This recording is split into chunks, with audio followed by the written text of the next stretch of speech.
Hey Suburban Psychics, welcome back. Today's question is from Anna, and Anna asks, how can I lose weight? I'm so glad that you came to me, to this oracle, with this question. Some people would wonder, why would you possibly ask an oracle a question like that? And there are two sides to this equation.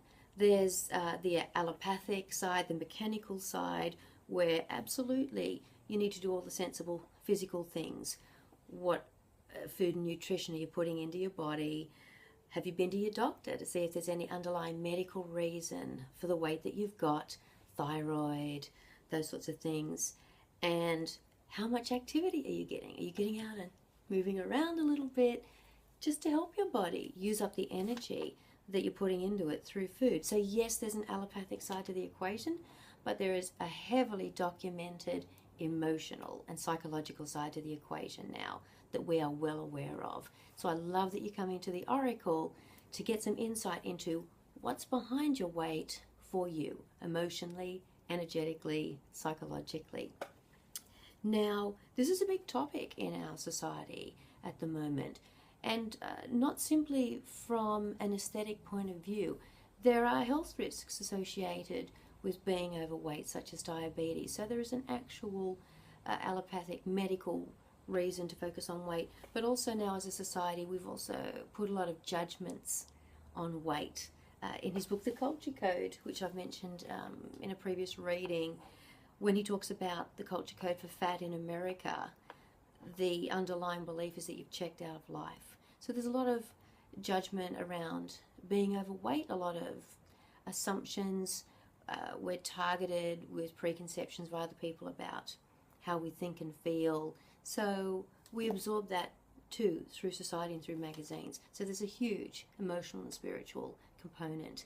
There are great books and resources out there, references and resources out there from people like Marianne Williamson, who did A Course in Weight Loss, which is linked to her work on A Course in Miracles.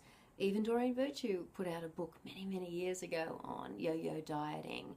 So there's been a lot of focus, and of course Louise Hay's work, Annette Nerntal's work, a lot of focus from the metaphysical community for a long time on how to address the emotional, spiritual, psychological side of weight gain and weight loss. So let's jump straight in and see what the oracle has to offer Anna today. I'm just having a bit of a look on the table in front of me, and I'm drawn straight away to Shiva Lingan. Shiva Lingans are from India. They're polished into an egg shape. I'm just going to set that aside, and we'll get to a bit more detail about that in a second. Nothing else on the table, so we'll have a look at what else might come here for us.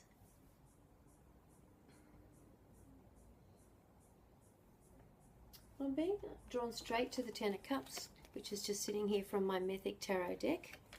So we'll see what that has to offer. We'll put that down.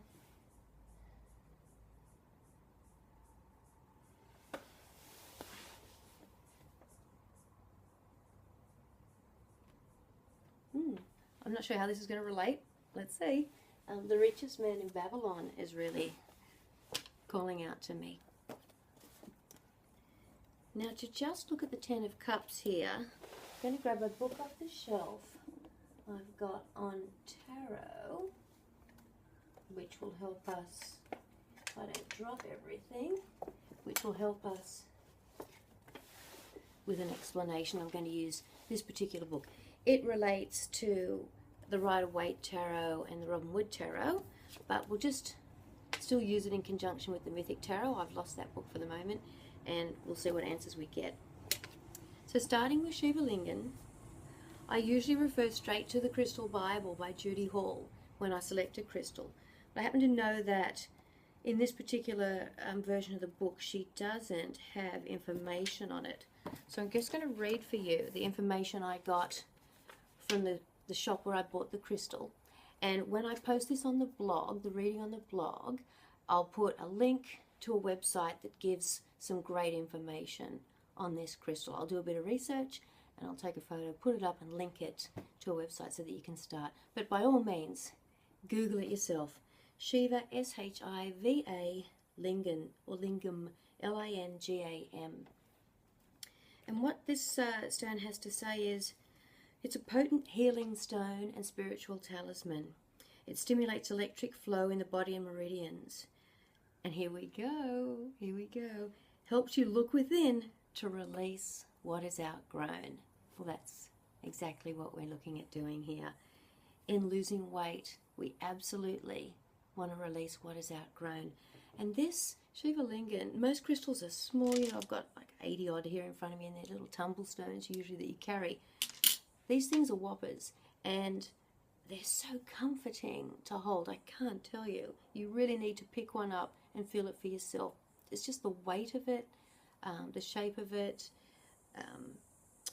It is a bit of a phallic symbol, so let's not get into Freud right now. But it's incredibly comforting, peaceful stone to hold. So it'd be great in meditation, Anna, on when you're thinking about, you know, how do I lose weight? What are the obstacles? What are the blockages? So Shiva Lingam, I would suggest you at least pop into a crystal shop or someone that sells gemstones. Just pick one up and see what you think of it and how it feels. The next thing we then went to was, I'm just making a note of Shiva. The next thing we went to was Ten of Cups. Richest man. I'm just going to make a note for the email that I'm going to send Anna. So the Ten of Cups. Ten of Cups is a lovely card. So I'm sure there's going to be something fantastically insightful here. Alright, here we go. Ten of Cups. So I'm using the interpretation from the Heart of the Tarot. And I'll put a link to this book on the site. But I'll also find at Amazon the actual source book that goes with this particular deck, because as you can see, I've got a dozen decks behind me, and whilst the fundamental principles are all the same, largely from the Rider-Waite deck, each person in their own artwork has also done their own interpretation. So I'm going to look online and find the right book for this and link to that as well, just in case Anna wants to explore what their version had, just in case there's something a little bit extra, a little bit special. But I'm going to trust that whatever's in this book is what she needs to hear, because otherwise I would not have been drawn to this card, knowing that this is the only book I've got at the moment to interpret it. So we're going to trust the information that's come through. And the Ten of Cups says, we've made it, at least for the moment. We recognize the fulfillment we receive from the devotion we give to and get from this special group. Yes, as we know, in our role as a Page of Cups, we will soon have to move away from the family to develop our unique identity further. Wood calls the theme of the card, Welcome Home, while Knight calls it Perfected or Perpetual Success, but also suggests that it may be too much of a good thing. Too much of a good thing. I think I'm going to stop there. It does mention, when we draw this card for the situation, that the resolution of our issue holds the possibility of great contentment. Our comfort and enthusiasm radiates to others in our situation. And the reason for our question is that we're not really at home with ourselves. That's fantastic. That is completely spot on. So the two things we're going to take from this is that you may have been having too much of a good thing. I certainly know I do when it comes to chocolate. But also the reason for our question is that we're not really at home with ourselves. And so what we take from that answer is, it's a starting point to start thinking, where am I not at home with myself? Not just in my weight and my body, but where else, Anna, are you not at home with yourself? So that is a really great response there. And our last one, I mean, this is a classic. This is a self-help classic. George S. Clason, The Richest Man in Babylon. I don't think there's anyone in the self-help and personal development industry that hasn't read this book.